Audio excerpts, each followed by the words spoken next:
হ্যাঁ বললেই গল্প মা খালিতে মদ দেওয়া হয় কেন? এই তো বোতল, ওই তো বোতল, ওইটা মদের বোতল।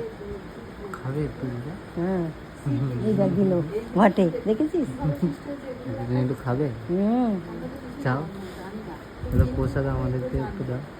ঠাকুরের প্রসাদ তো।